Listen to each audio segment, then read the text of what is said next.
Oke, bismillahirrahmanirrahim. Assalamualaikum warahmatullahi wabarakatuh. Waalaikumsalam warahmatullahi wabarakatuh. Waalaikumsalam warahmatullahi wabarakatuh. Oke, pertama puji syukur atas kehadiran nikmat Allah Subhanahu wa taala. Semoga kita senantiasa diberikan kelimpahan untuk kedepannya, dan pada kesempatan kali ini kita akan melanjutkan pertemuan ke-7 untuk mata kuliah Manajemen Teknologi Lingkungan, di mana di pertemuan ini kita akan membahas mengenai sistem manajemen keselamatan dan kesehatan kerja. Jadi karena pertemuan kita mundur, jadi kita ini masih di pertemuan ke-7 atau pertemuan sebelum ujian tengah semester kemarin. Jadi sementara kita masih ada hutang, tapi mungkin setelah ini saja akan kita tentukan kapan kira-kira untuk penggantinya. Oke, di awal saya akan coba absensi terlebih dahulu yang sudah berhasil gabung pada kesempatan hari ini. Yang pertama Adrizal, apakah sudah ada di dalam?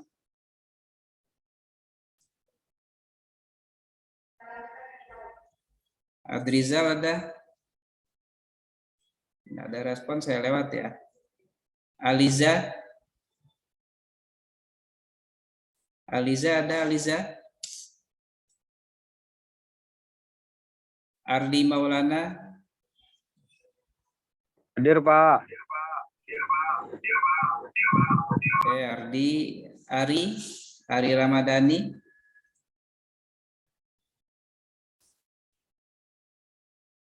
Ari tidak ada? Dio? Ada, Pak.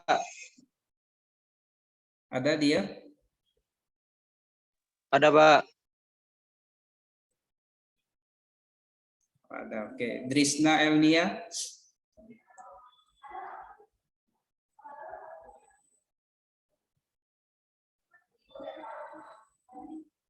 Erdanus ada, Erdanus?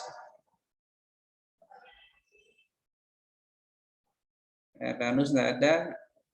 Giovanna Mulni? Hadir, Pak. Geo ada. Mita Optriani, mohon maaf. Hadir, Mita Pak. ada, Mita? Hadir, Pak. Oh, ada. Oke, Mita, terima kasih. Muhammad Ikram?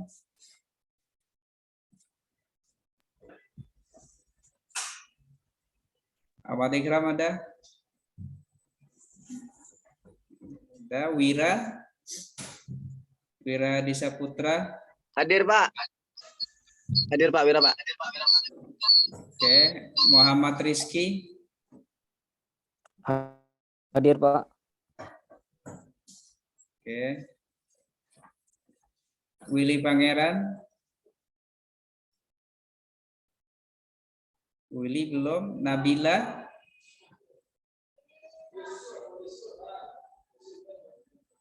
Nabila? Belum ada. Wahyu Marfianda? Ada, Pak. Oh, Nabila ada, Wahyu ada. Nahna Ratia?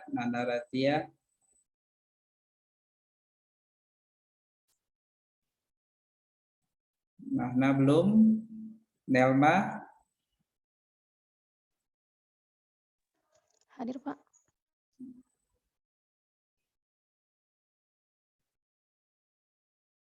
Nelma ada ya? Hadir, Pak. Oke, Umi Anissa?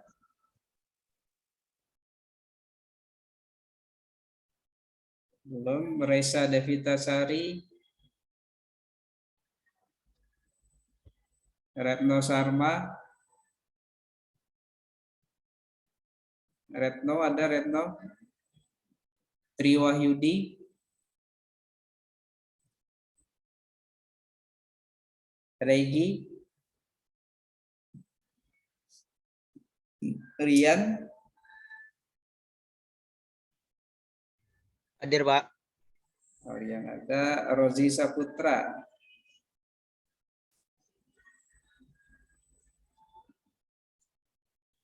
konsisten dan stabil. Ada yang belum saya panggil? Ada Pak, Adrizal Pak. Adrizal. Oke, ada lagi?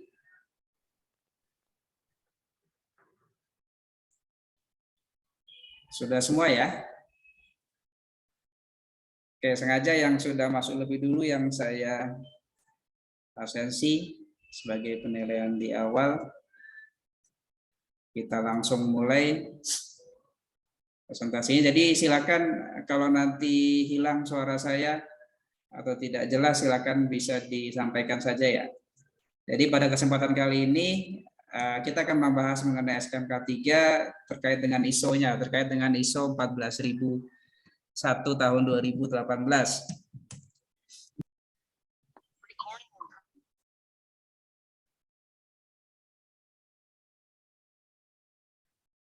Jadi kita mulai dari sejarahnya terlebih dahulu, dari mana awal SMK 3 ini bisa muncul. Jadi awal kehadirannya itu sudah dimulai dari akhir tahun 80 atau di awal tahun 90-an, di mana pada awal ini organisasi-organisasi di dunia mulai mengenal adanya kebutuhan terkait dengan pengendalian dan peningkatan kinerja baik sistem K3. Jadi berawal dari ini,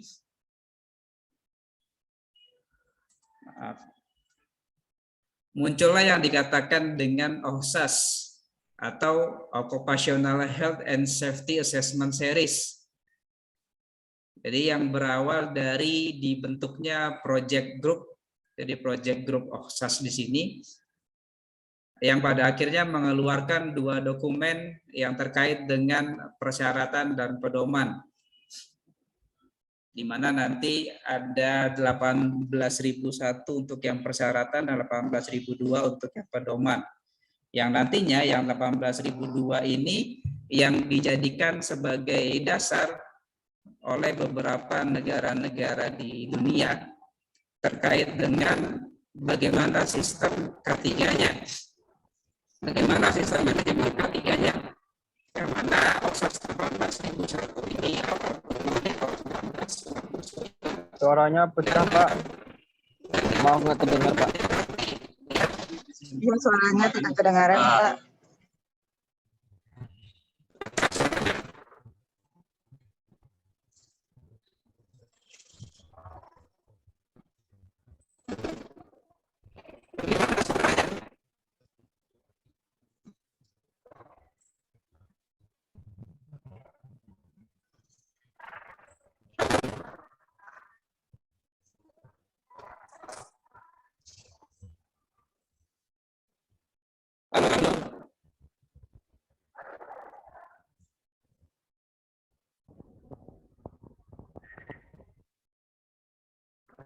Sekalian sudah nampak ya? Sudah Pak. Oke, terkait dengan SMK 3 ini, kita akan memulainya terlebih dahulu dari sejarahnya, sejarah awal dari SMK 3 sendiri. Yang mana SMK 3 ini berawal dari akhir tahun 80 atau di awal tahun 90-an, di mana organisasi-organisasi di dunia ini mulai mengenal kebutuhan terkait dengan pengendalian dan peningkatan baik itu kinerja dan juga sistem dari K3. Yang mana kemudian dimulai dengan adanya pembuatan suatu project group atau grup project terkait dengan Occupational Health and Safety Assessment Series atau OHSAS yang menghasilkan ada beberapa publikasi, diantaranya ada 18.001 terkait dengan persyaratan okupasional atau K3 di sini dan 18.002 terkait dengan pedomannya. Nah, dalam perkembangannya pada tahun itu 18.002 itu yang dijadikan sebagai pedoman oleh negara-negara dan perusahaan-perusahaan di seluruh dunia terkait dengan akreditasi atau sertifikasi yang terkait dengan K3. Sampai dengan beberapa tahun lamanya ISO masih belum mengeluarkan standar terkait dengan K3. Jadi ini berlangsung cukup lama, sampai dari tahun 1999 ini sudah diperbaharui OSAS-nya pada tahun 2007, di mana dasarnya adalah untuk menguatkan pedoman tadi dan menambah kontabilitasnya. Jadi sudah adanya ISO-ISO yang terkait dengan manajemen mutu atau sistem manajemen lingkungan. Jadi menyebabkan perlu adanya perubahan terkait dengan OSAS yang tahun 1999. Di Indonesia sendiri pun karena ISO-nya belum keluar, jadi sertifikasi terkait dengan SMK 3 itu masih dilakukan langsung oleh BSI atau Badan Standar Nasional Indonesia, di mana kita sudah coba mengintegrasikan atau kita bisa mengintegrasikan selain SMK 3 ini bisa diintegrasikan dengan SNM dan SML. Ini dua poin yang kita bahas sebelumnya ya, manajemen mutu dan manajemen lingkungan. Baru di tahun 2018 ISO yang nantinya akan kita bahas lebih lengkap itu dikeluarkan terkait dengan Professional Health and Safety Management System. Ini guideline-nya atau guidance-nya, pedomannya terkait dengan penetapan SMK 3 di suatu organisasi. Di konsepnya akan sama dengan dua manajemen mutu dan manajemen lingkungan yang sudah kita bahas sebelumnya. Atau sudah berubah juga, diturunkan ke standar nasional kita di SNI dengan nama yang sama, yaitu SNI ISO 45001 tahun 2018.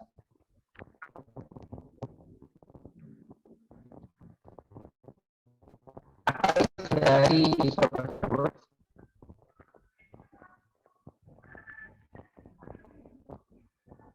ini yang menjadi klausel-klausel yang nantinya akan dibahas atau yang menjadi poin dari dokumen-dokumen SMK 3 itu sendiri.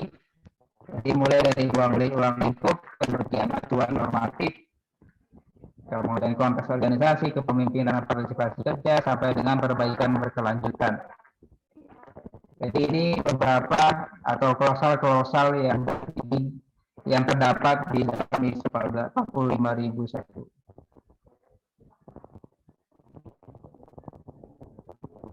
Kemudian tidak berbeda dengan standar manajemen mutu ataupun manajemen lingkungan, maka di ISO 45001 ini juga dia menggunakan pendekatan PDCA. Ada yang masih ingat PDCA itu apa? P-nya itu apa? Ada yang ingat nggak? P-nya itu apa? Ada? Halo. Yang prinsip apa itu Pak? Yang plan di check action-nya atau P-nya plan Pak? Tadi ya. P-nya plan, kemudian D-nya do. Plan, do, C-nya Action. C. Cek Pak, pemeriksaan. Oke, yang A-nya action ya. Action. Oke. Jadi ya. Jadi sama halnya dengan sistem manajemen di ISO 45001 juga dia menggunakan pendekatan PDCA juga, di mana untuk P-nya di sini penetapan dan dengan potensi cedera dan lagi Pak. Suaranya Pak, nggak apa lagi Pak? Kayak tadi lagi Pak. berarti sinyal saya ini. Saya juga tahu. Semua itu sama. Iya Pak, sama Pak. Iya Pak, masih Pak. Suara Pak garuk-garuk Pak. Koneksinya mungkin ini.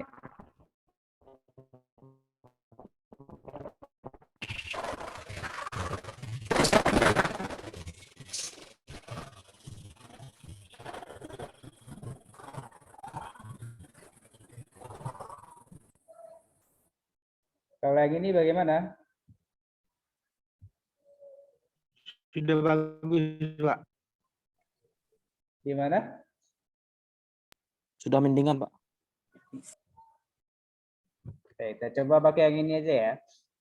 Jadi kita langsung saja untuk planning ini terkait dengan penetapan atau perencanaan. Nanti ada beberapa hal yang masuk dalam perencanaan. Kemudian di sini terkait dengan bagaimana penetapan rencana tadi, bagaimana cara pengendalian. Kemudian yang C atau ceknya sendiri terkait dengan pemantauan dan pengukuran, dan diakhiri dengan A atau actionnya, apa tindak lanjut dari pemantauan dan pengukuran tadi. Karena diharapkan nanti akan adanya sistem yang berkelanjutan dari SMK3-nya. Kemudian apa nanti kaitan atau hubungan PDCE dengan klausal-klausal utama. Jadi di sini kalian bisa melihat untuk tahapan plan sendiri, setidaknya akan ada 4 klausa yang nantinya berkaitan dengan perencanaan. Jadi mulai dari konteks organisasi, kepemimpinan, perencanaan, dan dukungan, di mana konteks organisasi di sini mulai dari pemahaman organisasi dan konteksnya, pemahaman kebutuhan dan harapan pekerja, ruang lingkup dari SMK3, dan pengembangan SMK3. Soal kepemimpinan sendiri, kepemimpinan dan komitmen, kemudian penyusunan kebijakan, pembagian peran dan tanggung jawab wewenang organisasi, dan yang terakhir ada konsultasi dan fasilitasi kerja. Dan dalam perencanaan itu terbagi menjadi 2 nantinya. Jadi ada tindakan untuk mengatasi risiko dan memanfaatkan peluang. Kemudian ada penyusunan sasaran dan rencana untuk mencapainya. Jadi tindakan untuk mengatasi risiko ini dimulai dengan identifikasi bahaya, kemudian penilaian risiko dan peluang, kemudian penentuan persyaratan hukum dan persyaratan lain, dan perencanaan tindakan. Sedangkan untuk yang poin ke-7 atau klausa ke-7 untuk dukungan mulai dari sumber daya, kompetensi, kemudian kesadaran, kepedulian, komunikasi, dan informasi yang terdokumentasi. Ini hal-hal klausal 4 sampai dengan ke-7 nantinya yang akan berkaitan dengan plan. Sedangkan yang berkaitan dengan do sendiri, yang paling utama adalah bagian operasionalnya, yang berkaitan dengan bagaimana konsultasi dan partisipasi dari pekerja. Sedangkan untuk yang evaluasi kinerja, ini berkaitan dengan pemantauan, pengukuran, analisis, dan evaluasi. Dan untuk yang action sendiri, identifikasi ketidaksesuaian dan tindakan kooperatif ini terkait dengan perbaikan berkelanjutan. Kemudian apa yang menjadi tujuan SMK3? Yang pertama adalah penyediaan kerangka kerja pengelola risiko dan peluang K3. Yang berikutnya adalah dengan adanya SMK3 diharapkan tidak adanya cedera yang terkait dengan kerja. Kemudian penyediaan tempat kerja yang aman dan sehat. Yang berikutnya adalah tindakan dini dan memanfaatkan peluang menjadi penting dalam mengelola K3. Karena itu nantinya dalam penyusunan SMK3 diperlukan adanya selain identifikasi apa saja resiko ataupun peluang, maka perlu dilihat juga riwayat-riwayatnya. Jadi apakah pernah ada kejadian terkait dengan cedera atau terkait dengan gangguan kesehatan akibat kerja yang terjadi di lingkungan organisasi atau di lingkungan kerjanya tersebut. Kemudian yang menjadi manfaat penerapan SNI sendiri, yang pertama adalah menempatkan SMK3 dalam pengelolaan risiko, kemudian memperbaiki, mengembangkan, dan menerapkan kebijakan K3 yang efektif.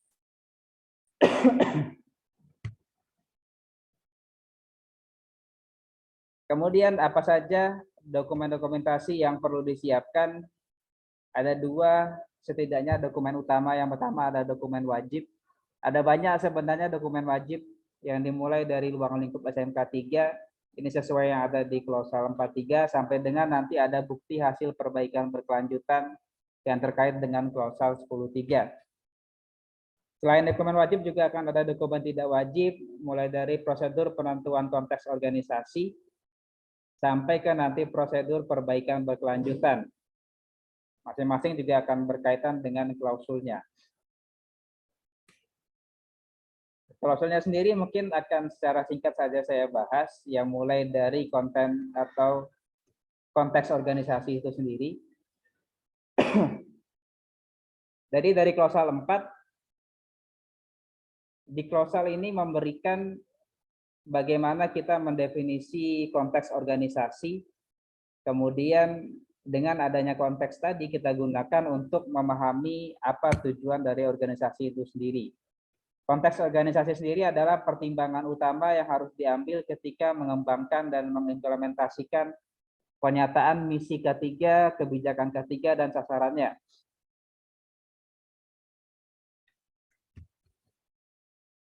Kemudian konteks di sini adalah apa tujuan yang ingin dicapai dan isu internal dan eksternal.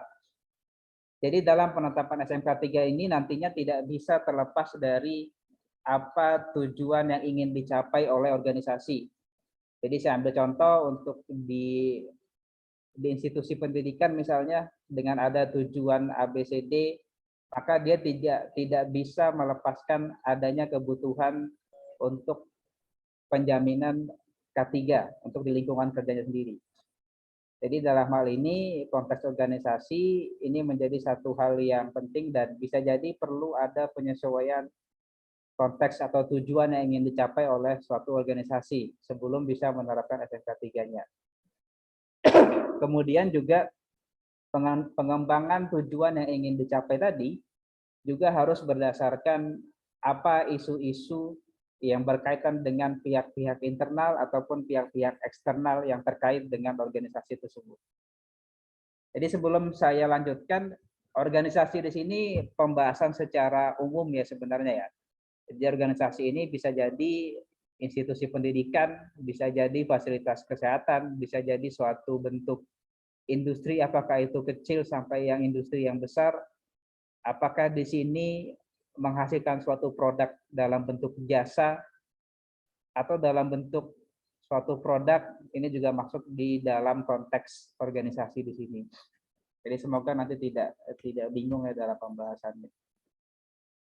Kemudian beberapa elemen kunci dari konteks organisasi adalah harus bisa mengidentifikasi terlebih dahulu siapa saja pihak-pihak yang berkepentingan, kemudian mengidentifikasi kebutuhan dan harapan pekerja dan pihak kepentingan lain, dan memahami apa saja persyaratan-persyaratan hukum dan perbedaan kebutuhan antara pekerja manajerial dan non-manajerial. Jadi keduanya, baik yang bersifat manajerial ataupun non-manajerial, juga harus bisa dipahami kebutuhan terkait dengan bagaimana nanti SMK 3-nya. Kemudian dalam pengembangan SMK 3 organisasi harus bisa memperhitungkan tadi isu internasional, persyaratan dari pekerja dan pekerjaan yang dilakukan. Kemudian semua kegiatan harus bisa terdokumentasi dengan baik agar nanti bisa ditentukan bagaimana ruang lingkup yang relevan dengan tujuannya. Kemudian terkait dengan kebijakan K3, di mana kebijakan K3 di sini diharapkan memiliki suatu sasaran K3 yang jelas. Sasaran K3 ini harus berkaitan dengan strategi dan arahan kebijakan perusahaan, di mana kebijakan perusahaan di sini berupa akumulasi dari nilai, misi, strategi, dan sasaran dari perusahaan itu sendiri. Itulah kenapa sebelum penyusunan kebijakan K3, kebijakan perusahaan sendiri sudah harus memunculkan aspek K3 itu sendiri. Agar jelas nanti penyusunan sasaran K3 memang berasal dari turunan atau berupa strategi dan arahan kebijakan perusahaan itu sendiri. Kemudian, hal penting lain yang terkait dengan konteks organisasi, yang pertama adalah sebelum kita menyusunan, kita harus memahami dulu seperti apa organisasi dan konteksnya, kemudian apa saja kebutuhan dan harapan pekerja terkait dengan pihak yang berkepentingan lainnya, kemudian menentukan ruang lingkup SMK 3 dan penetapan implementasi pemeliharaan dan perbaikan berkelanjutan dari SMK 3 suatu organisasi. Jadi dalam hal ini kaitan antara SMK 3 dengan PDCA sendiri, di mana yang menjadi core dari jalannya SMK 3 sendiri adalah adanya faktor kepemimpinan dan partisipasi kerja, di mana kerjanya sendiri dari SMK 3 ini berada di dalam lingkup isu-isu eksternal dan eksternal, dalam lingkup konteks organisasi, dan dalam lingkup harapan dan kebutuhan pekerja dan pihak yang berkepentingan. Jadi ini yang menjadi batasan dari SMK 3-nya. Jadi mulai dari apa yang menjadi konteks organisasinya, kemudian apa saja isu-isu eksternal dan internal yang berkaitan dengan organisasi, kemudian apa saja harapan dan kebutuhan pekerja maupun pihak-pihak yang berkepentingan. Ini yang menjadi lingkup terlebih dahulu. Sedangkan terkait dengan operasionalnya nanti, yang menjadi hal yang utama adalah bagaimana kepemimpinan dan partisipasi dari pekerjanya, yang nantinya secara bertahap atau secara berurutan akan dimulai dengan adanya tahapan perencanaan, kemudian operasional yang nantinya ditambah dengan adanya dukungan, kemudian setelah operasional dijalankan dilakukan adanya evaluasi kinerja, dari evaluasi kemudian dilakukan peningkatan ini yang akan dikeluarkan melalui perencanaan lanjutannya. Sehingga nanti diharapkan dalam penyusunan dokumen ini akan ada upaya keberlanjutan dari suatu sistem yang dibuat oleh organisasi tersebut. Kemudian sebagai suatu proses, tadi SMK 3 sendiri bisa kita lihat dimulai dari bagian manajemen, di mana manajemen di sini sebagai satu sektor kepemimpinan, dia menetapkan konteksnya, ruang lingkup, pihak-pihak yang berkepentingan siapa saja, dan kebijakan K3 organisasinya seperti apa, itu sudah ada di kepala manajemennya. Manajemen di sini tidak hanya berkaitan dengan dia yang mengurusi K3 saja, tapi manajemen di sini adalah top manajemennya. Jadi benar-benar di kepala yang paling tingginya yang harus bisa menetapkan ke semua hal tadi. Setelah nanti konteks dan ruang lingkup itu ditentukan, barulah nanti diturunkan ke persyaratan hukum, kemudian ditelurkan dalam kebijakan K3, dan dikeluarkan juga identifikasinya, apa saja bahaya dan resiko-resiko yang mungkin muncul. Persyaratan hukum nantinya akan berkaitan dengan audit kepatuhan dan pemenuhan peraturan perundangan nantinya. Sedangkan untuk kebijakan K3 nanti dari kebijakan, kemudian kita susun sasaran, dari sasaran, kemudian kita susun program. Jadi ini secara runutannya prosesnya, mulai dari konteks ruang lingkup, baru dia dikeluarkan kebijakan, dari kebijakan kita keluarkan sasaran, baru nanti ke program K3. Dari program inilah nantinya akan menghasilkan suatu tempat kerja yang aman. Sedangkan untuk penetapan bahaya dan risiko, ini yang menjadi faktor pentingnya adalah pekerja itu sendiri. Jadi memang perlu ada banyak sekali masukan dan input dari pekerja, sehingga bisa diidentifikasi dengan baik bahaya dan risikonya, kemudian dievaluasi risikonya, jadi diidentifikasi, dievaluasi, kemudian dikendalikan. Pengendalian dari adanya bahaya dan risiko di sini nanti akan terkait dengan mitigasinya. Dari evaluasi risiko nanti akan dikembangkan tahapan pengendalian yang dikontrol dengan adanya tinjauan kecukupan. Jadi dengan adanya tahapan mulai dari evaluasi, kemudian adanya pengendalian, maka diharapkan akan tercapai goal yang sama, yaitu suatu tempat kerja yang aman. Mungkin itu dulu ya, karena kita sudah masuk di batas waktu Zoom-nya. Jadi mungkin kita akan bahas lagi pada pertemuan berikutnya. Nanti akan ada tugas. Jadi untuk yang tugas pada pertemuan kali ini